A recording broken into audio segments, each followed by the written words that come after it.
قل يا عظيم أنت العظيم.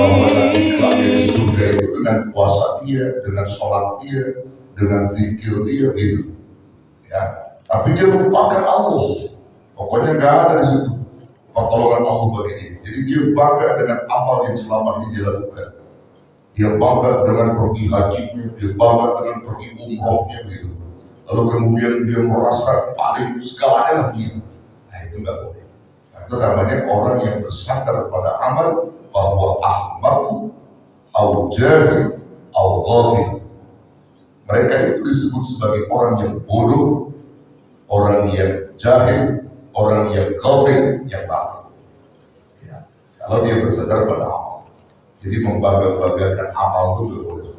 Membangga-banggakan amal, boleh amal kita udah paling segalanya, ya, itu nggak boleh. Itu bersandar yang kedua. Kemudian kebergantungan yang ketiga disebut oleh para ulama kita adalah al-i'timadu an qarar wa al-ahwal wa Allah. Bersandar kepada karamah, bersandar pada kemuliaan, bersandar kepada keadaan posisi dia tertinggi, itu nggak boleh.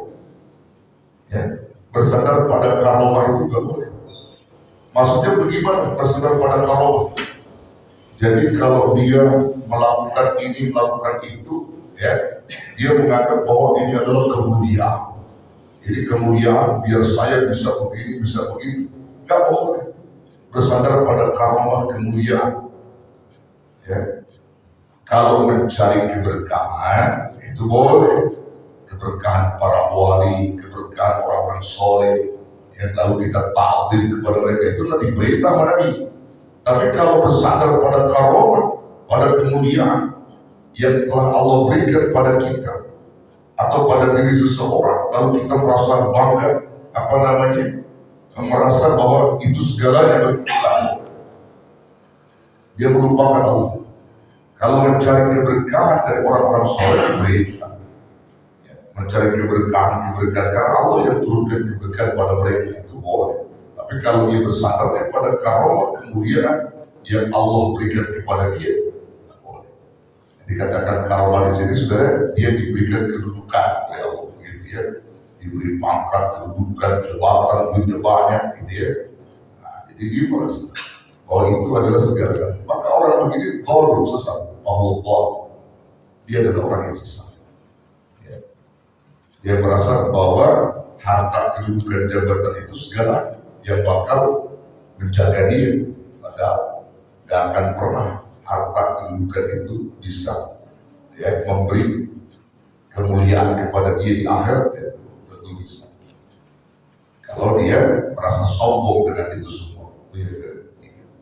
Nah, yang keempat inilah yang sesungguhnya kita diperintahkan adalah al-i'timadu Allahi wa ala fadli.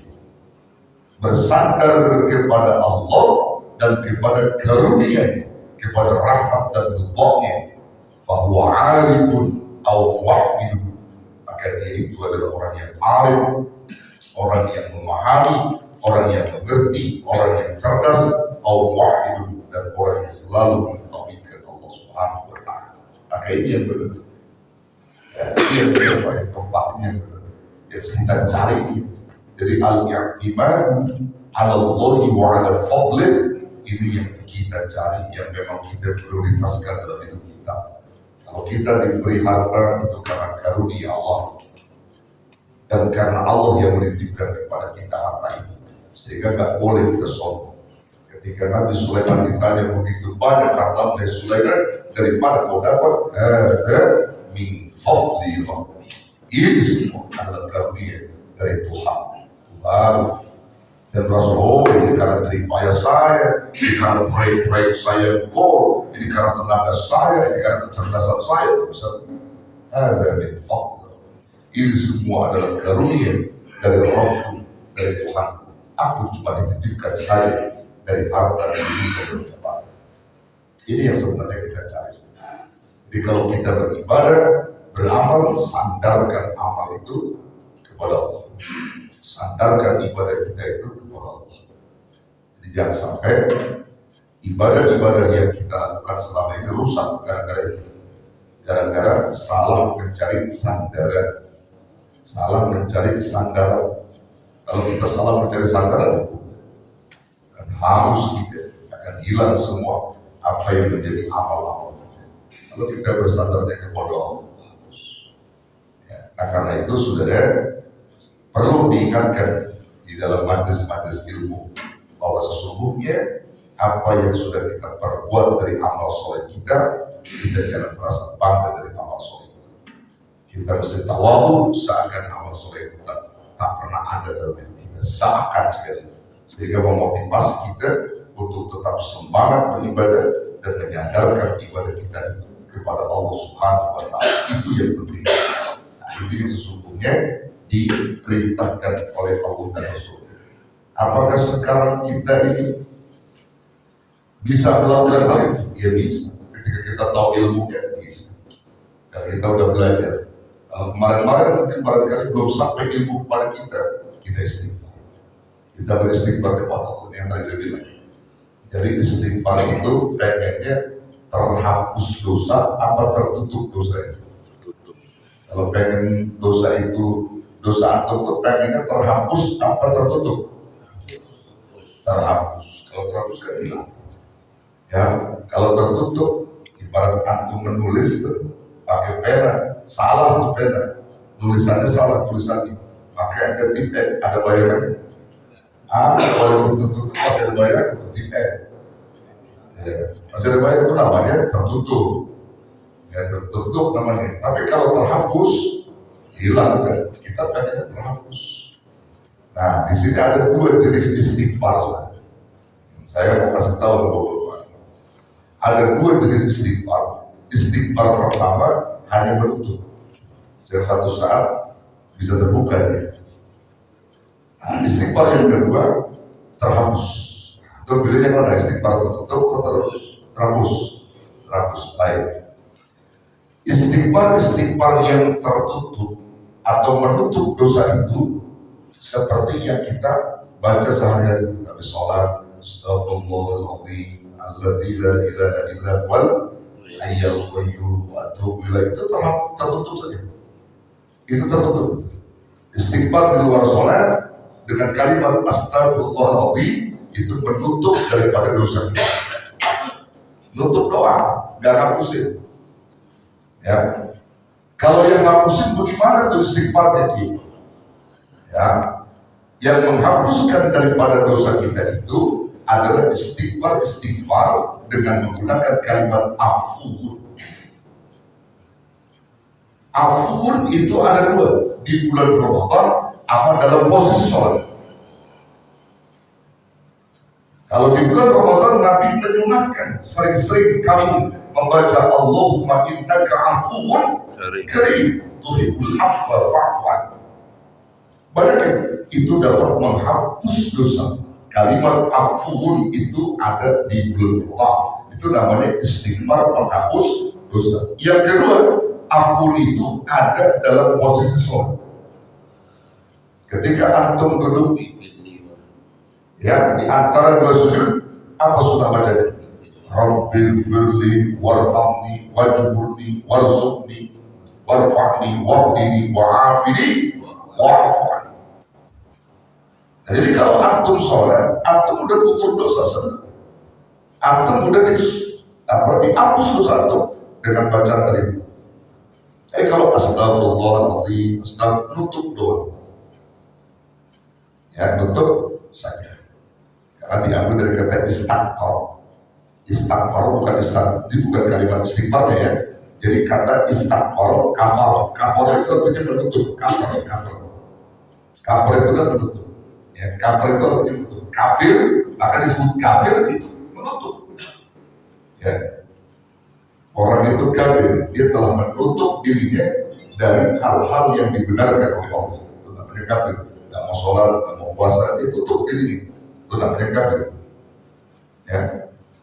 Jadi istighfar, menutup. Jadi istighfar yang kita baca dalam sholat itu hanya menutup dosa. Dalam setelah sholat. Astagfirullahaladzim, alladzi la ilaha illa huwal hayyul qayyum. Itu cuma menutup dosa. Astagfirullah, menutup dosa, bukan menghapus. Jadi kalau untuk menghapus bagaimana? Ada gantinya, yaitu sayyidul istighfar. Itu bukan hanya menutup, menghapus dosa-dosa kita. Makanya penting untuk menghafal sayyidul istighfar. Dan Nabi ngajarin kita dalam keterangan riwayat, bahkan hadis qudsi, Allah berfirman, apa kata Allah? Jika di antara hambaku ada yang membaca sekali sayyidul istighfar di waktu pagi dan di waktu malamnya, atau siang dan malamnya, sekali saja, maka aku akan menjaminkan posisi dia di surga. Saya bersimpah, jika ada hambaku yang membaca sayyidul istighfar satu kali di waktu malamnya, satu kali di waktu siangnya, maka aku yang akan menjaminkan posisi dia kelak ada di surga. Masya Allah, Allah yang menjamin, bukan Nabi, Allah. Saking pentingnya sayyidul istighfar. Kan saya bilang, ayo apalin baca. Itu sekali, bagaimana kalau 3 kali, bagaimana kalau 7 kali, luar biasa. Cara mensiasatinya, siang atau pagi kita beristighfar, malam kita istighfar. Cara mensiasatinya, sholat subuh, baca istighfar sekali, nanti ditutup dengan maghrib sekali. Kalau ngikutin hadis ini, kalau kita baca 3 kali, bagus. Subuh 3 kali, maghrib 3 kali, baca istighfar. Kenapa? Karena di waktu subuh tertutup sudah. Artinya kita baca sayyidul istighfar pagi-pagi, itu menghantarkan sampai maghrib. Kalau kita mati di antara itu, kita sudah dijaminkan mati di waktu asar misalnya, subuhnya gitu dibaca sayyidul istighfar, jadi jamin sampai maghrib. Maghrib kita sayyidul istighfar, ketemu sampai subuh. Di waktu malam ajal kita dijemput oleh malaikat Israel, maka Allah telah menjaminkan kita dalam posisi surga. Itu janjinya sudah. Dengan membaca sekali sayyidul istighfar. Maka itu supaya kita jangan luput dari itu semua, tiap-tiap sholat baca sayyidul istighfar. Habis sholat baca. Allahumma anta rabbi la ilaha illa anta khalaqtani wa ana 'abduka wa ana 'ala 'abdika wa wa'dika mastata'tu a'udzu bika min syarri ma sana'tu wa atubu laka bi ni'matika 'alayya wa a'udzu bi dhanbi faghfir li fa innahu la yaghfiru dzunuba illa anta. Setiap habis sholat kita lebih cakep lagi. Habis sholat, pada sholat baca, itu doakan, baca. Kalau jadi imam, pimpin, ganti dengan namanya. Allahumma anta rabbuna la ilaha illa anta khalaqtana wa nahnu 'abduka wa nahnu 'ala ahdika wa wa'dika mastata'na na'udzu bika min syarri ma sana'na nab'u laka bi ni'matika 'alaina wa nab'u bi dhunubina faghfir lana fa innahu la yaghfiru dzunuba illa anta. Masya Allah, itu luar biasa. Itu akan menggugurkan, bahkan menghapus daripada dosa-dosa kita, mengganti daripada afun tadi. Ramadan, afun kali kita baca tiap malam. Sholat kita baca Rabbi firli warhamni wajburni warzuqni waqini dan seterusnya. Wa'afini wa'fu'an, kita baca itu. Itu dikatakan istighfar menghapus dosa. Jadi kalau kita baca habis sholat itu astagfirullahaladzim, itu cuma menutup saja, menutup daripada dosa-dosa kita. Astagfirullah, tutup dosa kita mau. Yang satu-satu ada celah untuk dibuka, bisa terbuka lagi. Tapi kalau afun kering tadi itu afun, hilang atau sayyidul istighfar, menghilangkan daripada dosa. Bukan hanya menutup, tapi menghilangkan daripada dosa-dosa kita. Begitu sudah. Nah ini makanya kan dari dulu saya sampaikan, ayo Pak, apalin kalau jadi umat Rasul, apalin sayyidul istighfar. Nah, saya tanya beberapa belum? Masya Allah, dari dulu dikasih mapal dulu dibaca. Iya. Apal ya? Baca di masa apal kan? Cukup. Nah, itu dong. Baca itu kan ada nanti. Ya nanti di apa namanya? Ada tuh.